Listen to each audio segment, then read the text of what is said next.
یادته؟ داشتیم از سکر برمیگشتیم. تو آسمون ماه کامل بود و من کنار در وایساده بودم. تو هم یواشکی اومدی پیشم. هیچ وقت نمیتونم اون ماهو فراموش کنم. اون موقع تو به ازدواجمون اشاره کردی، اما من نفهمیدم. خوبم فهمیدی، اما داری بهم دروغ میگی. دروغ نمیگم، قسم میخورم نفهمیدم. اگه میفهمیدم که صورتتو خورد میکردم. جوک قشنگی بود. جوک اینه که عروسیمو تعیین کردین و کسی هم نظرمو نپرسید.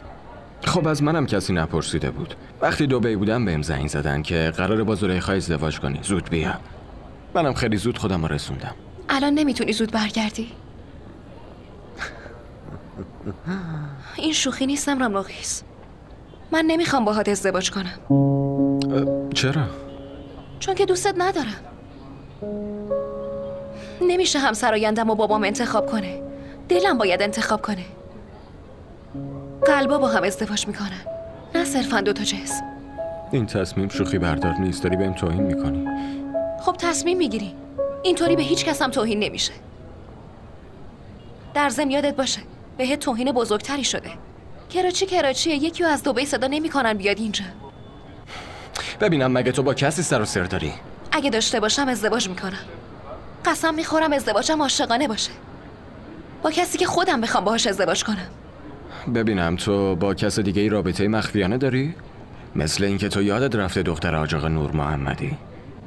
ما نمیتونیم برای خودمون تصمیم بگیریم. نمیخوام با خانوادم لجبازی کنی. اگر از تهدید میترسیدم چرا از بابام نترسیدم؟ پس یعنی تصمیم خودتو گرفتی که آبرو و شرف خانواده رو به باد بدی؟ بشین مثل آدمای عاقل فکر کن. ببین برای چی آبروی خانواده به دل دخترا ربط داره؟ دخترا تو خانواده‌تون چه جایگاهی دارن؟ اگه علاقه رو مساوی با آبرو میدونی، پس برو به عمه بگو که آبروت رفته. بریم هایده.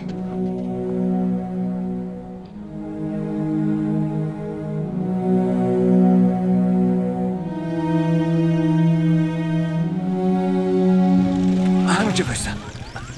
برو رس. وایسا. هی کجا میری؟ با تو هم کجا میری؟ منو تعقیب میکنی؟ نه به خدا قسم حتی بهش فکر نکردم. کار خدا بود. حالا بشین ببین خدا باها چی کار میکنه.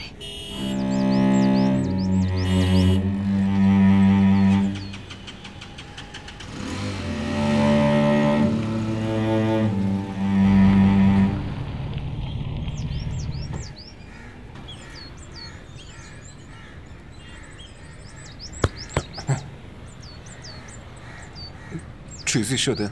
تو کی هستی؟ خود شما کی هستی؟ ابراهیم مقیس. این اسم خیلی برام آشناست. حتما زلیخا بهت گفته. شما زلیخا رو از کجا میشناسی؟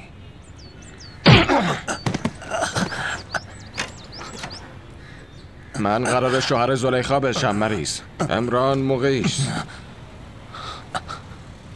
هنوز شوهرش نشدی داری از حقوق همه شوهرها استفاده میکنی؟ این چک از طرف داداشم بود. اینم قرار شوهرش بشه. فهمیدی پسر جون؟ زود باش یوسف فرار کنیم. بدو عوضی ها کجا فرار کردین؟ دفعه بعدی حسابیانتون رو میگیرم. عوضی دهنمش.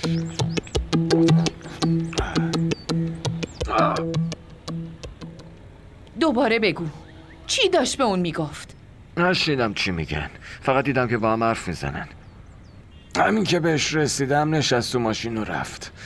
خدا به زمین گرم بزنش. برای همین گفته نمیخوام با عمران مقیس ازدواج کنم. متوجه نشدم چرا این حرفا بهم زد، اما وقتی رفتم بیرون خدا رو شکر کردم که تونستم مچش رو بگیرم. اونم مثل مادرشه.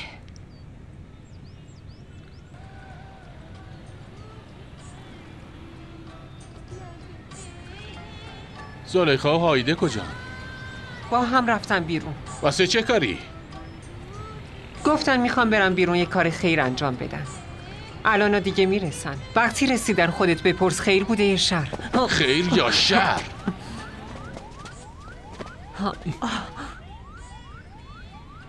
اسم اون پسره چیه؟ کدوم پسره؟ همون که رفته ببینش. از خدا بترس حاج آقا. به دخترای خودت هم شک داری؟ اسم اون پسره رو بهم بگو وگرنه خودم همینجا خونتو میریزم، فهمیدی؟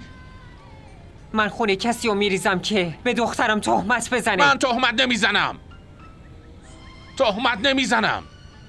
اون پسره با اون دوست عوضیش زدن امران مقیس و زخمیش کردن.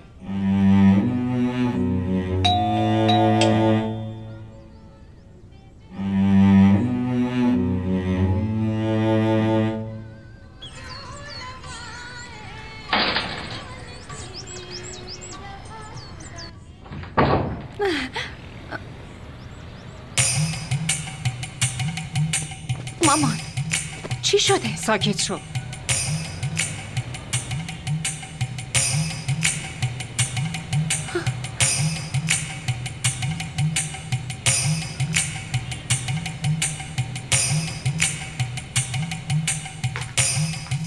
رفتی کیو ببینی؟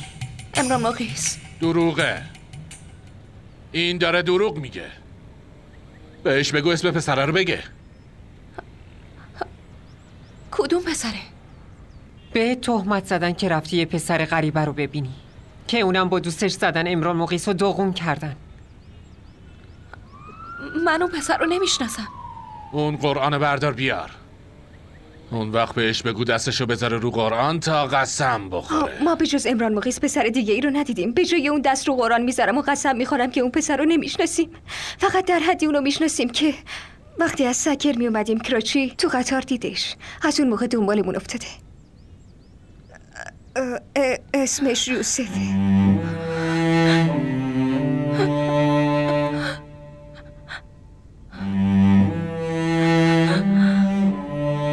زلیخا. زلیخا